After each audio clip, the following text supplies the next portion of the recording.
Shalom. Il arrive assez souvent, malheureusement, qu'un jeune adolescent qui a évolué, qui a grandi dans une famille religieuse, et donc qui croit parfaitement en Dieu et parfaitement en la véracité de la Torah, dégringole petit à petit et perd son identité religieuse et se retrouve, du coup, appartenir au camp des dits non religieux. Et bien très souvent, la cause est la suivante.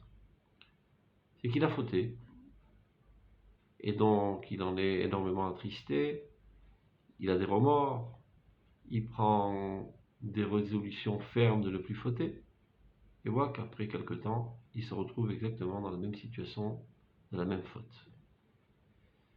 Tov, il se renforce, et à nouveau, il a des remords, de nouvelles résolutions, et rebolote, il se retrouve encore une fois dans la même situation.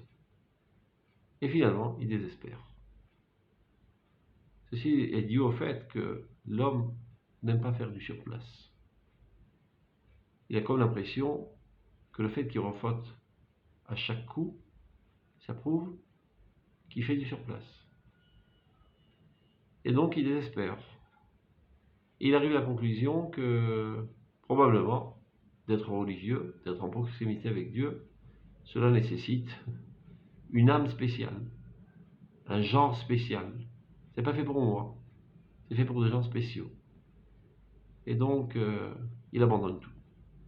Si seulement il savait qu'en réalité, le fait qu'il refaute, cela ne veut pas dire encore que ses remords et que sa résolution de ne pas fauter n'était pas sincère.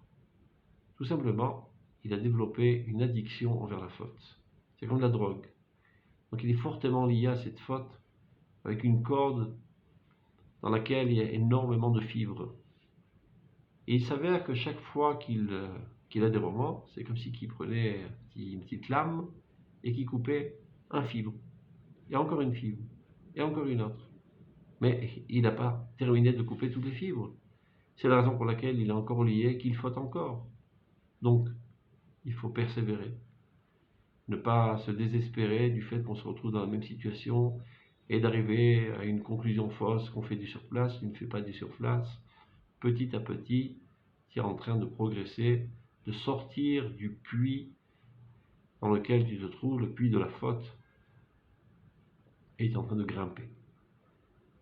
Et donc, il faut prendre exemple d'un petit enfant qui apprend à marcher avec endurance. Il marche quelque part, et il s'écroule, il se relève, il marche encore quelque part, et il tombe, et il se relève. Et pas pour autant il arrive à la conclusion de dire, probablement que marcher c'est pas fait pour tous les hommes, c'est pour des gens spéciaux. Et alors moi je ramperai toute ma vie sur mes fesses.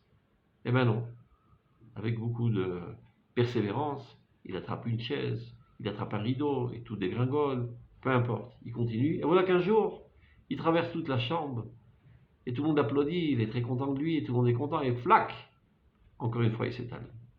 Et c'est pas pour autant qu'il désespère, il se relève de plus belle. Et c'est comme ça la vie. On marche, et on tombe, on marche, et on tombe, jusqu'au jour où on ne tombera pas. Plus exactement, on tombera moins. La différence entre un petit enfant et un adulte, c'est que le petit enfant est la plupart du temps par terre, et de temps en temps il réussit à se relever. Alors que l'adulte est pour la quasi-totalité du temps debout, et de temps à autre, lui aussi il tombe. Et lorsqu'il tombe, il ne désespère pas. Il en retire des conclusions. Comment faire plus attention la prochaine fois pour ne pas retrouver dans la même situation. Et chaque chute l'amène à une compréhension plus profonde de l'importance de se redresser, de se tenir debout, etc. C'est pareil dans le monde spirituel. L'homme est faillible. Dieu a créé l'homme faillible. On ne t'accusera pas du fait d'avoir fauté.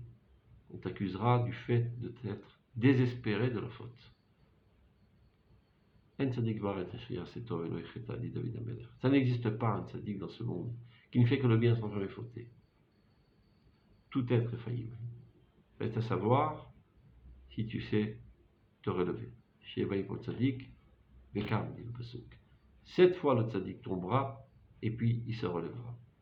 Donc, jeune adolescent, ne tombe pas dans ses erreurs, dans ses sottises, reprends-toi de plus belle, relève-toi, toute la vie t'attend avec un grand bonheur, une grande réussite dans ta proximité d'Akadosh Baruch Hu.